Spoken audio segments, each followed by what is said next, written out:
So let's talk about reparations. The topic of reparations isn't a new subject. It dates back to the colonial time with the first abolitionists, who were the Quakers. Now, the Quakers almost unanimously agreed that freed slaves were entitled to compensation from their former owners.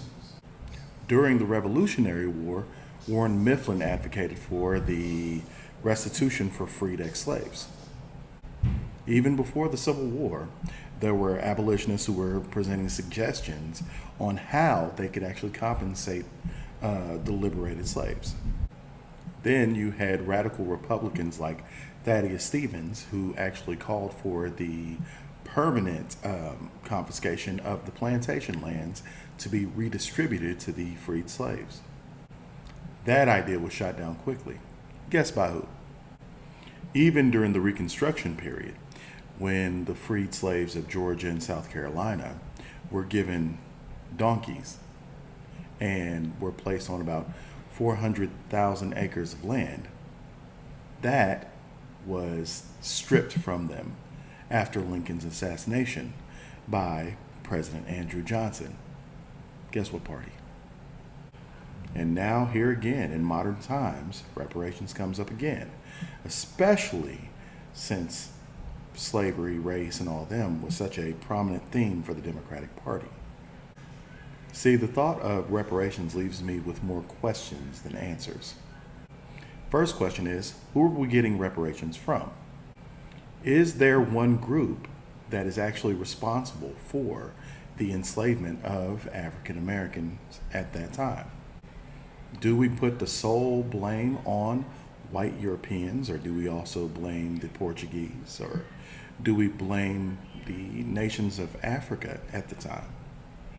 Because you had the Trans-Saharan, you also had the Middle Passage. So who's to blame? At the height of slavery, there was only about 3,000 slave owners, but they weren't all European American. Some were Portuguese, some were Spanish, some were Native American. So who does the blame for slavery lie with?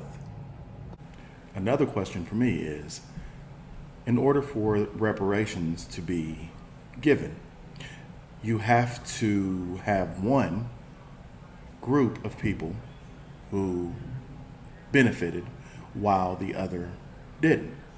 But everyone in America now benefited from slavery then. That sounds absolutely terrible to say, but it's still true. If slave labor created wealth for America at the time, then obviously that means that it created wealth for Black Americans as well. Did you know that the gross national product of Black Americans today makes us the 10th most prosperous nation in the entire world? Black Americans' average income is, in some cases, 20 to 50 times that of Black Africans. Another question is, who gets it? Is it every Black person in America simply for being Black, or do they have to be direct descendants of slaves? If that's the case, are they going to get reparations directly from the families of the people who owned their ancestors? But then that opens up the door to ask a question like, what about the 350,000 Union soldiers who died, who weren't Black? Are they going to get reparations as well? Should we also compensate the families of the white people who were killed by the KKK? Now, there's a lot more to the way that I think about reparations, but I don't want to bore people or stall this out too long. So those are just the questions that I have. Me personally, I just don't believe reparations would be a good thing. A lot of the reason is because most people in America today, because we are such a diverse hodgepodge of ethnicities, most people today had no connection whatsoever with slavery in America. Also, I feel like it sets the wrong message. It makes us look weak.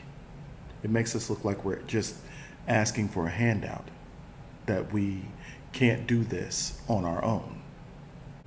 I believe that it really opens up bad ideas and opens up the wrong doors.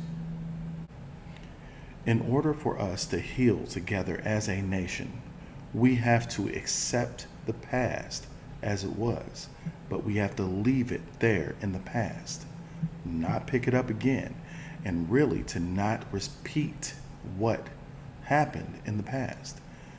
The segregation and the Jim Crow, the redlining, all these things. No one wants that. No one wants to be that anymore. So we need to stop looking at everyone else like they are our enemy, because the same enemy could be that same person who would stand right beside you when injustices are done. So that's my prayer for America. I just really hope we all come together before it's too late.